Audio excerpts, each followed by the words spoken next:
نحمدہ ونصلی ونسلم علی رسولہ الکریم اما بعد۔ اصحاب رسول صلی اللہ تعالی علیہ وسلم کے مضمون پر بات ہو رہی تھی۔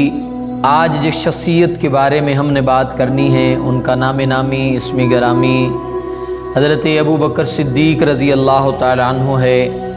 کون ابو بکر؟ وہ ابو بکر کہ جس نے سب سے پہلے کلمہ پڑھا، وہ ابو بکر کہ جس نے حضور نبی کریم صلی اللہ تعالی علیہ وسلم کی ذات اقدس کا دفاع ہر بات پر کیا۔ کون ابو بکر؟ وہ ابو بکر کہ جس کے گھر میں حضور کی بیٹی ہے۔ کون ابو بکر؟ وہ ابو بکر کہ جس کے لیے حضور نبی کریم صلی اللہ علیہ وسلم نے ارشاد فرمایا کہ میں نے دنیا میں ہر ایک کے احسانات کا بدلہ دنیا میں دے دیا ہے، لیکن ابو بکر کے احسانوں کا بدلہ میں نہیں دے سکتا، کل قیامت کی صبح اللہ کی ذات خود دیں گی۔ کون ابو بکر؟ وہ ابو بکر کہ جس نے حضور نبی کریم صلی اللہ علیہ وسلم کے ساتھ ہر وقت شانہ بشانہ حضور کے ساتھ دیا۔ کون ابو بکر؟ وہ ابو بکر کہ جس نے حضور نبی کریم صلی اللہ علیہ وسلم کو اپنے کندھوں پہ اٹھا کے پورے غار تک کا سفر کیا۔ کون ابو بکر؟ وہ ابو بکر کہ جو حضور نبی کریم صلی اللہ علیہ وسلم کے یا سفر اور حضر کا ساتھی۔ کون ابو بکر کہ جس نے حضور نبی کریم صلی اللہ علیہ وسلم کے اوپر ایمان لانے کے بعد ایمان سے لانے والی پہلی زندگی کی بادشاہت والی زندگی کو چھوڑ کے حضور کا ساتھ دیا۔ کون ابو بکر کہ اگر اپنے رشتہ داروں نے بھی کیا کیا، بیگانہ کر دیا، مارا اور پیٹا، لیکن جب ہوش آئی تو جس کی زبان پہ سب سے پہلا لفظ تھا کہ حضور کیسے ہیں، وہ ابو بکر۔ کون ابو بکر؟ وہ ابو بکر کہ جب کافروں نے کہا کہ ایک بندہ یہ کہتا ہے کہ میں ایک ہی رات میں کہاں گیا ہوں، آسمان پہ گیا ہوں، بیت المقدس گیا ہوں، آسمانوں پہ گیا، جنت اور جہنم کو دیکھ کے آیا ہوں۔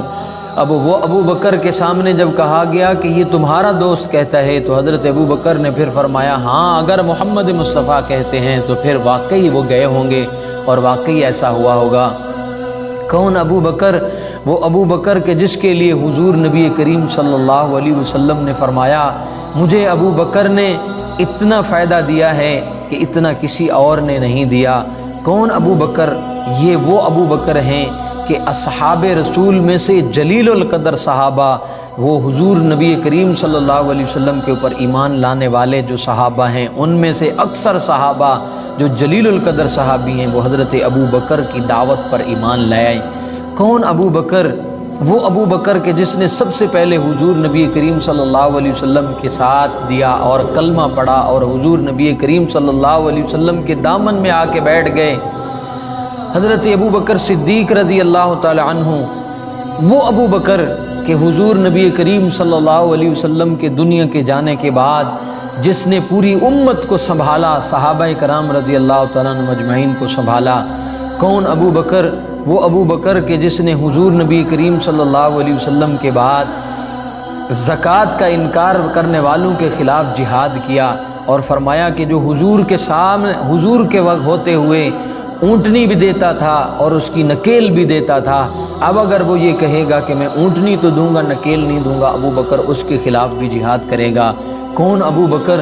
وہ ابو بکر کہ حضور نبی کریم صلی اللہ علیہ وسلم کی دنیا کے جانے کے بعد جب مسیلمہ کذاب نے نبوت کا دعویٰ کیا اور حضور کے جانے کے بعد حضرت ابو بکر نے یہ قانون بنا دیا تھا کہ بدر کے لوگ جو بدر میں بدری صحابہ جو ہیں وہ اب کسی جنگ میں نہیں جائیں گے، ان کا اکرام کے لیے ہم ان کو باقی رکھیں گے، ان کا اکرام کریں گے، ان کی خدمت کریں گے۔ تو جب حضور کی عزت کی بات آئی، مسیلمہ کذاب نے دعویٰ نبوت کیا، جنگ یمامہ ہوئی، تو ابو بکر نے حضور کی عزت کی خاطر فرمایا اب وہ قانون بھی ٹوٹے گا، اب بدری صحابہ بھی جنگ میں جائیں گے۔ وہ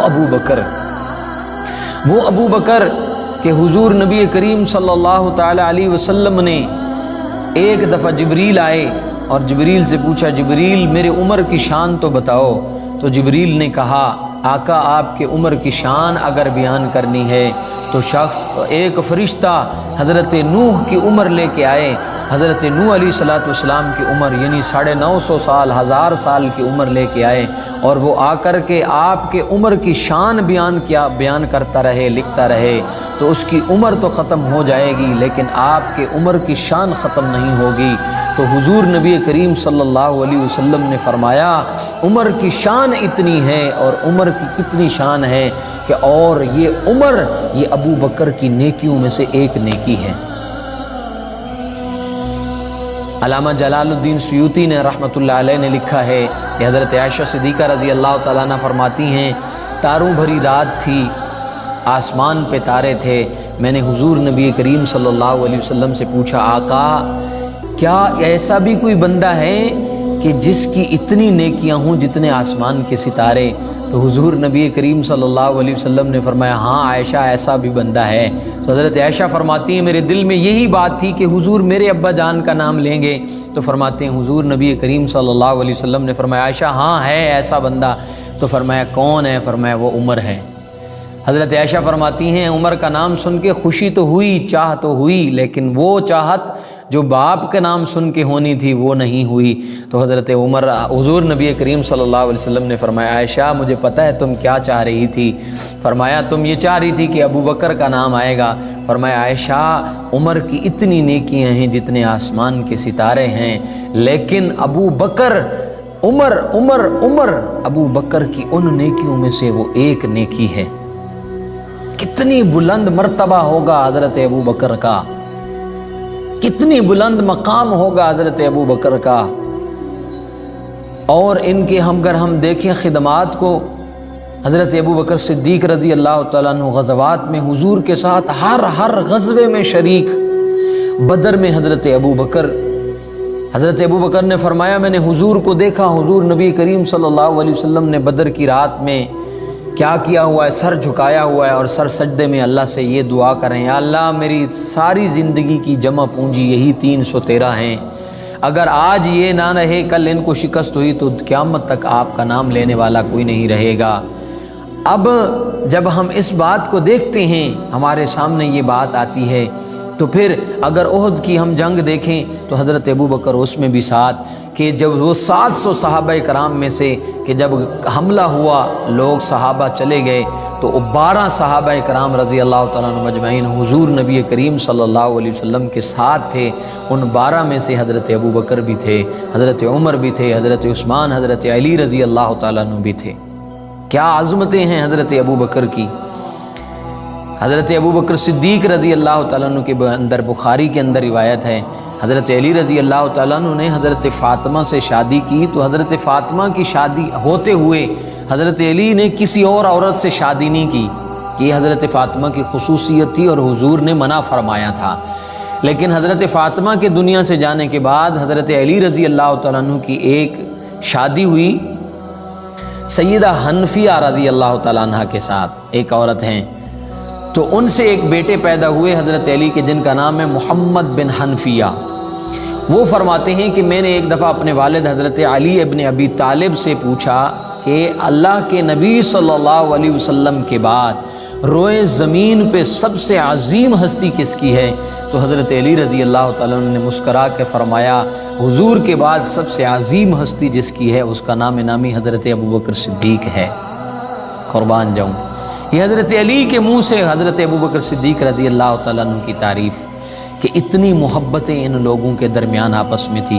حضرت ابو بکر صدیق رضی اللہ تعالیٰ عنہ کی شان اور عظمت کا اندازہ ہم اس بات سے لگا سکتے ہیں کہ ایک مرتبہ حضرت علی رضی اللہ تعالیٰ عنہ آئے تو حضرت ابو بکر نے دیکھا تو مسکرانے لگ گئے۔ حضرت علی نے پوچھا ابو بکر کیوں مسکرائیں؟ فرمایا مجھے حضور نبی کریم صلی اللہ علیہ وسلم کی ایک بات یاد آئی۔ حضرت علی نے فرمایا تو مجھے بتلائیں کیا بات ہے؟ تو فرمایا حضور نبی کریم صلی اللہ علیہ وسلم نے یہ فرمایا تھا کہ جنتی جب جنت میں جائیں گے قیامت کے دن ان جنتیوں کو جو ٹکٹ اور سرٹیفکیٹ ملے گا وہ حضرت علی دیں گے۔ جس کو علی دیں گے جنت میں جانے کا ٹکٹ وہی جنت میں جائے گا۔ حضرت علی مسکرائے، فرمایا ابو بکر ایک اور بات بھی حضور نے فرمائی تھی۔ فرمایا جی وہ کیا ہے؟ فرمایا وہ یہ ہے کہ حضور نبی کریم صلی اللہ علیہ وسلم نے فرمایا تھا علی جنت کا ٹکٹ اس کو دینا جس کے دل میں ابو بکر کا پیار ہو۔ سبحان اللہ سبحان اللہ۔ اللہ تعالیٰ ہمیں صحابہ کرام رضی اللہ تعالیٰ عنہ مجمعین سے سچی محبت نصیب فرمائے۔ اور حضرت ابوبکر یہ وہ صحابی رسول ہیں کہ ان کا پورا خاندان، ان کی آل اولاد، ان کے بچے سب حضور نبی کریم صلی اللہ علیہ وسلم پر ایمان لائے اور حضور نبی کریم صلی اللہ علیہ وسلم کا کلمہ پڑھا۔ حضرت ابوبکر صدیق رضی اللہ تعالیٰ عنہ کی بڑی شان ہے، بڑی عظمت ہے، بڑا مرتبہ ہے۔ تو میرے جیسا چھوٹا سا